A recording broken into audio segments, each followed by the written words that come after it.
आज तुम्हें जितनी सेवा करनी है तुम कर लो। ये अंतिम अवसर जो है।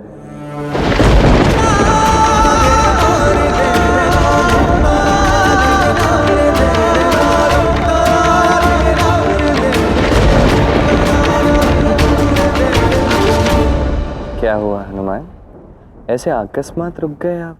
प्रभु, मैं जानता हूं कि मेरा कार्य पूर्ण हो चुका है और मुझे यहां से चले जाना चाहिए, परंतु आप ही बताइए, मैं आपके चरणों को छोड़कर कहां जाऊं? संसार में आपके चरणों के अतिरिक्त आपके इस दास को इतना सुख, इतनी शांति और भला कहां मिलेगी? मैं मानता हूं प्रभु कि मेरा द्वारिका आने का ध्येय पूर्ण हुआ, परंतु मेरे जीवन का क्या? मेरे जीवन का ध्येय तो आप ही है प्रभु। आपकी और माता सीता की सेवा करना ही मेरे जीवन का एकमात्र लक्ष्य है। आप ये समझ लीजिए प्रभु कि अब यही मेरी शरण स्थली है और यही मेरी कर्म स्थली। मैं इसे छोड़कर कहीं नहीं जाऊंगा। सत्य कहूं तो आपके मुख से यही सुनना चाहता था, पर अब आपने कह दिया है। तो क्या इसका अर्थ ये है प्रभु कि आप अब मुझे यहां से जाने के लिए नहीं कहेंगे? इसका उत्तर मैं दूंगा। कब? कल प्रातः सूर्योदय के समय मंदिर में जब प्राण प्रतिष्ठा होगी, उस समय मैं आपको आपके प्रश्न का उत्तर दे दूंगा।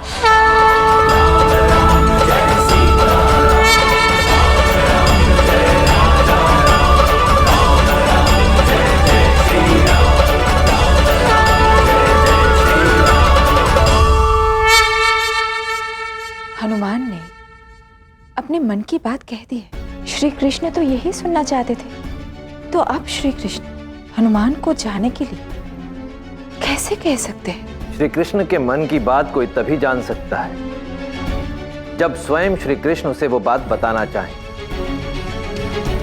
इसलिए अभी भोर की प्रतीक्षा करो।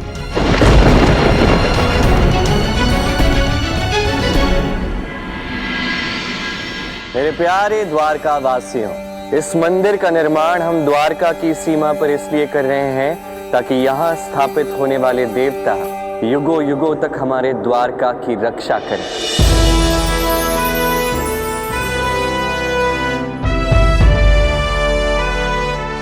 ओम नमः शिवाय।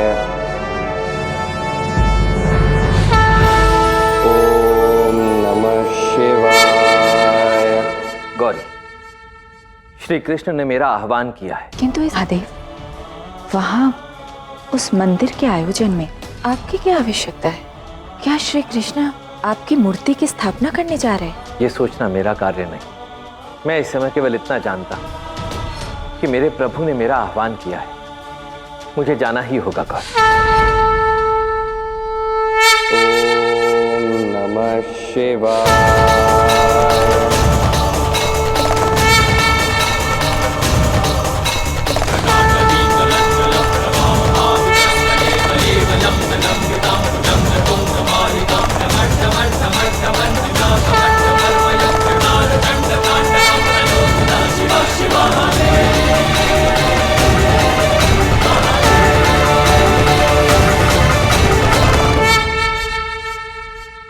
प्रणाम आराध्य।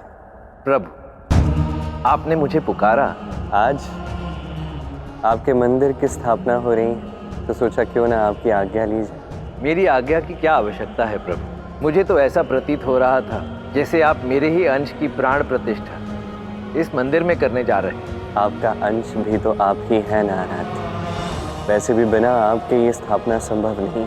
अपने आराध्य से भेंट करके उससे आज्ञा लेना मेरा कर्तव्य है।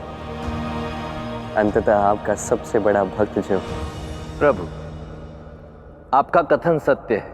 ये सुअवसर है संसार को भक्ति की महिमा के विषय में बताने का, संसार तक ये संदेश पहुंचाने का कि भक्त और भगवान एक समान होते हैं। यदि भक्ति सच्ची हो तो वो किसी भी प्राणी को भगवान की श्रेणी में पहुंचा देती है। 100% आराध्य। और यही संदेश आज आपकी उपस्थिति में मैं समस्त संसार को देना चाहता था। प्रभु, मेरी सभी शक्तियां आप ही को समर्पित हैं। आपकी प्रत्येक इच्छा में मेरी इच्छा निहित है।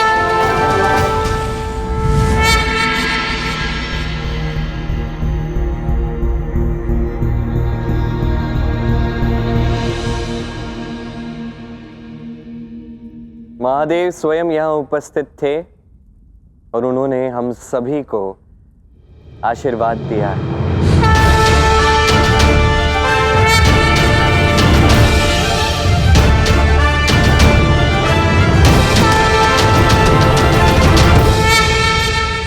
मेरी एक आज्ञा का पालन करोगे? कैसी बात करते हैं प्रभु, आप आदेश दीजिए। प्रिय हनुमान, एक अत्यंत विशेष बात है जो आज मैं अपने हृदय से निकालना चाहता हूँ, तुमसे कहना चाहता हूँ सभी के समक्ष। कहिए प्रभु। मेरे जीवन की यदि बात की जाए हनुमान, तो राधा का, दाऊ का, मेरे समस्त परिवार का, समस्त द्वारका का, समस्त सृष्टि का स्थान मेरे जीवन में। यदि तुम्हारी बात की जाए तो तुम्हारा स्थान सबसे भिन्न है। तुम्हारा स्थान है मेरे हृदय में। तुम मेरे हृदय में विराजमान हो हनुमान, और इसलिए आज एक कार्य तुम्हें सौंपना चाहता हूं, क्योंकि वो कार्य तुम्हारे जैसा एक महान भक्त ही पूर्ण कर सकता है। अवश्य प्रभु, आज्ञा दीजिए।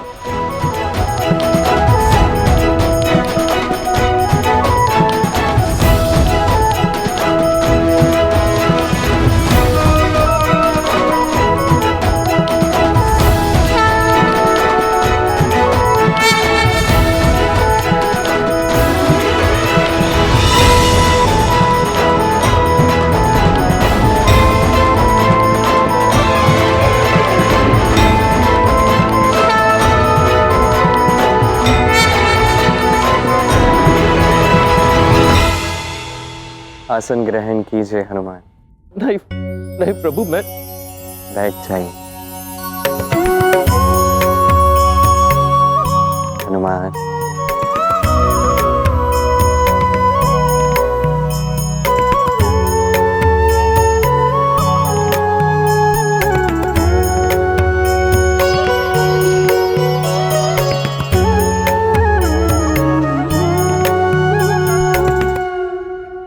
आज इस मंदिर में मैं आपकी प्राण प्रतिष्ठा करना चाहता हूं हनुमान। इस समस्त संसार को ये संदेश देना चाहता कि जैसे एक भक्त के लिए उसके ईश्वर महत्वपूर्ण होते हैं, वैसे ही भगवान के लिए भी उसके भक्त अत्यंत आवश्यक, विशेष और महत्वपूर्ण होते हैं। आने वाला संसार वैसे भी जानेगा कि मेरे ये भक्त हनुमान कितने अधिक महान हैं। ये मेरा छोटा सा प्रयास इस संसार को दिखाने के लिए कि आप कितने महान हो हनुमान। जान लीजिए कि जितना प्रेम आप मुझसे करते हैं, उतना ही प्रेम मैं भी आपसे करता हूं। और जैसे एक भक्त उसके भगवान के बिना अधूरा है, वैसे ही भगवान भी उसके भक्त के बिना अधूरा ही है हनुमान।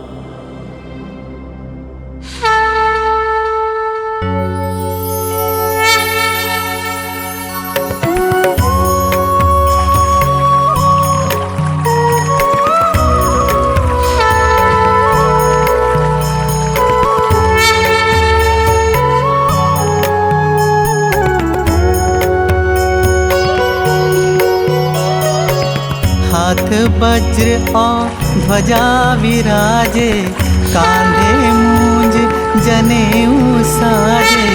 शंकर सुवन केसरी नंदन, तेज प्रताप महाजगबंदन।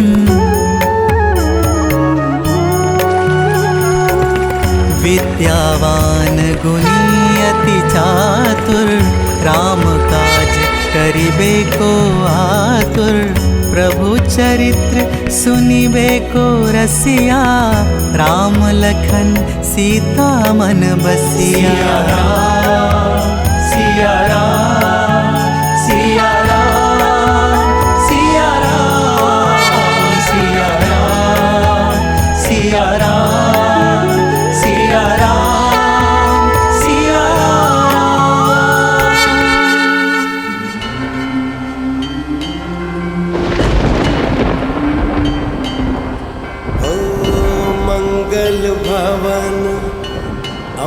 मंगलहारी द्रवहु सुदशरथ अजिर बिहारी।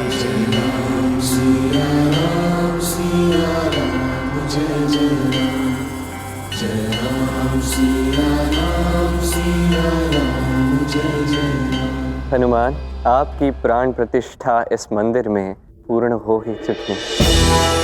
अब कृपा करके अपने भीतर की शक्ति इस मूर्ति में समाहित करके अंतिम विधि भी पूर्ण कर ही लीजिए।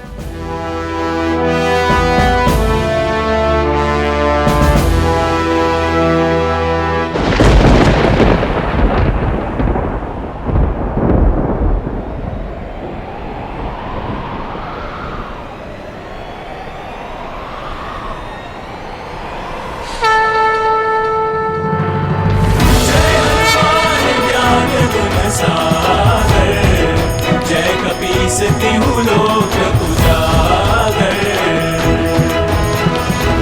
रामदूत अतुलित बल अंजनी पुत्र पवन सुत पवन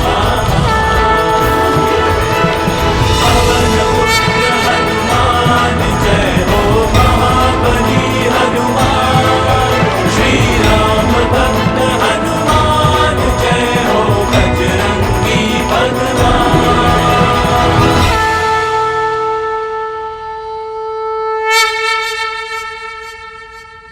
आप मेरे हनुमान मेरे साथ रहेंगे। सत्य प्रभु, मैं यही समझूं कि अब आप मुझे द्वारका से जाने की आज्ञा तो नहीं देंगे ना? तुम्हें जाना होगा हनुमान, पर हम कुछ नहीं कर सकते, यही प्रारब्ध है। मैं कदापि नहीं चाहता कि तुम मुझसे विलग्न हो जाओ, मुझसे दूर चले जाओ, किंतु विवश हूँ तुम्हें यहाँ से भेजने के लिए। सोचो ये सब मैंने किस लिए किया? इस मंदिर का निर्माण, प्राण प्रतिष्ठा, सब कुछ केवल एक कारण से किया है। मैं तुम्हें स्वयं से दूर नहीं जाने देना चाहता। अब आप यहाँ हैं, मेरा हनुमान मेरे साथ है, यही द्वारका में रहेगा, सदैव मेरे समक्ष रहेगा, किंतु दैहिक रूप से आपको जाना ही होगा, यही प्रारब्ध है। नहीं प्रभु, ऐसा मत कहिए, मुझे स्वयं से विलग मत कीजिए।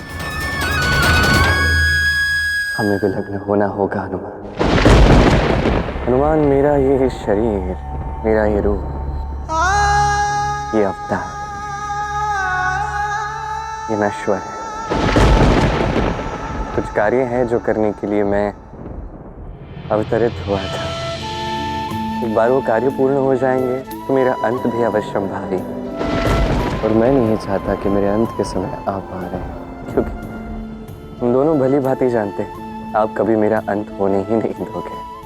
मेरा इस संसार से चले जाना ये सृष्टि का नियम है हनुमान, और मैं तो सृष्टि का संचालक हूँ।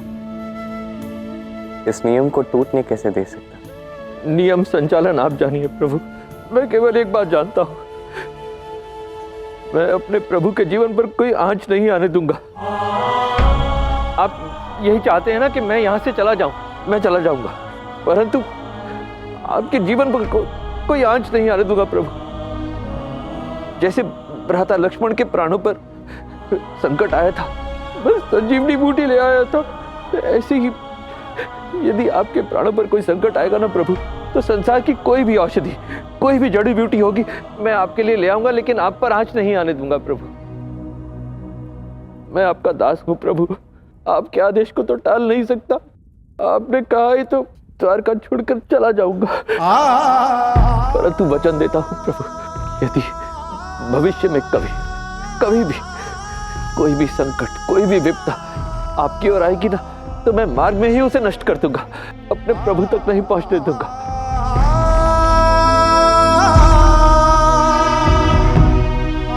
अब आज्ञा दीजिए प्रभु, आज्ञा दीजिए अपने दास को।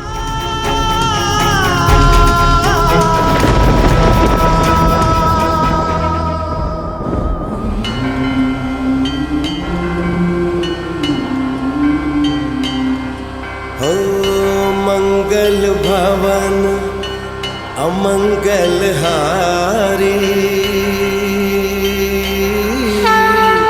द्रव दशरथ अजिर बिहारी द्रवहु सुदशरथ अजिर बिहारी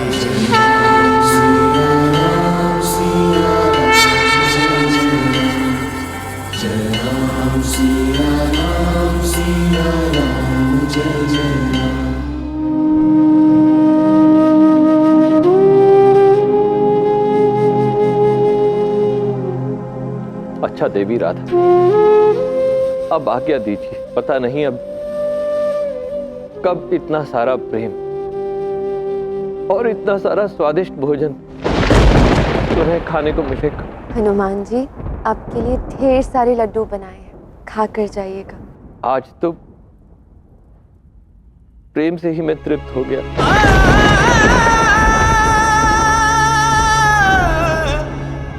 भ्राता बलराम, द्वारकावासियों, अब आप सबसे विदा लेने का समय आ गया। मैं प्रभु श्री राम का भक्त हनुमान आप सबसे विदा लेता हूं, इस वचन के साथ कि यदि भविष्य में कभी भी मेरे प्रभु पर कोई संकट आया तो उनका ये दास पवन वेग से आकाश को चीरता हुआ सातों समुद्रों को लांघ कर पुनः लौट कर आएगा।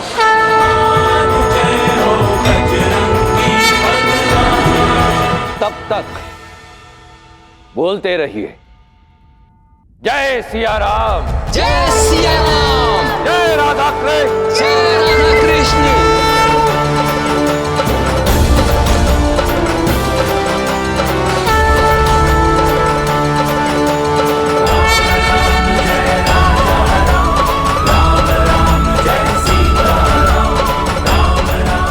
हनुमान, तुम धन्य हो। ये समय है परिवर्तन का। अब आगे कुछ ऐसा होने वाला है जिसमें मेरे आराध्य महादेव क्या कोई भी दिव्य शक्ति मेरी कोई सहायता नहीं कर सकती।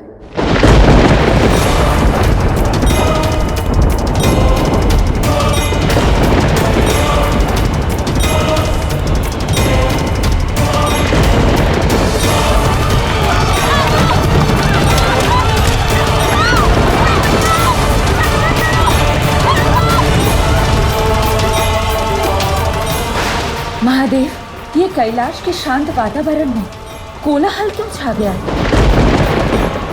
राधा, तो ये क्या हो रहा है? धरती कांप रही है। बात नहीं राधा, ये देखकर तो मैं स्वयं आश्चर्यचकित हूँ। महादेव, आज कैलाश पर्वत पर भूकंप आया। पाताल लोक खंडित हो रहा है गौरी। पाताल लोक खंडित हो रहा है। कहीं ये कोई बड़ा संकट तो नहीं है? ये धरती का कंपन नहीं, ये धरती माता का भय है गौरी। जब संतान पर संकट आने वाला होता है तो उसे सर्वप्रथम माता ही भांप लेती है। धरती के कंपन के फलस्वरूप पाताल लोक से एक अंधकार उत्पन्न होने वाला है। एक ऐसा अंधकार जो प्रकाश को समाप्त कर संसार को निगल सकता है।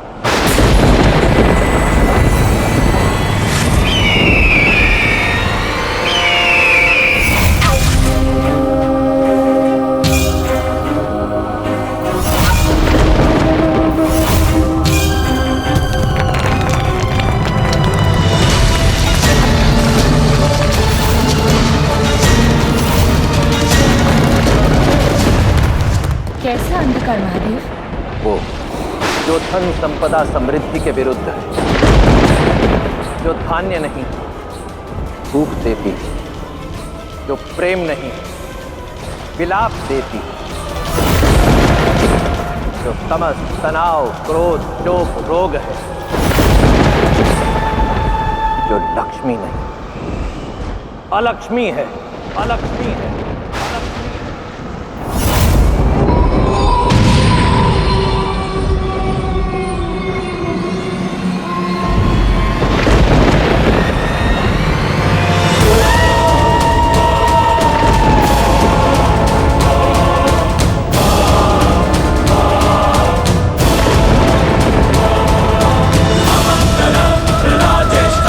कृष्णवर्णा कुरूपिणी गर्दभवाहिनी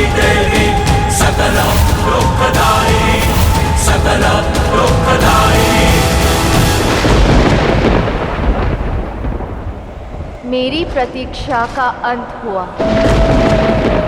मैं अलक्ष्मी अपना अधिकार लूंगी जो सदैव से ही मेरा है। अब कृष्ण के पृथ्वी लोक से जाने का समय हो गया है। कृष्ण वर्णा कुरु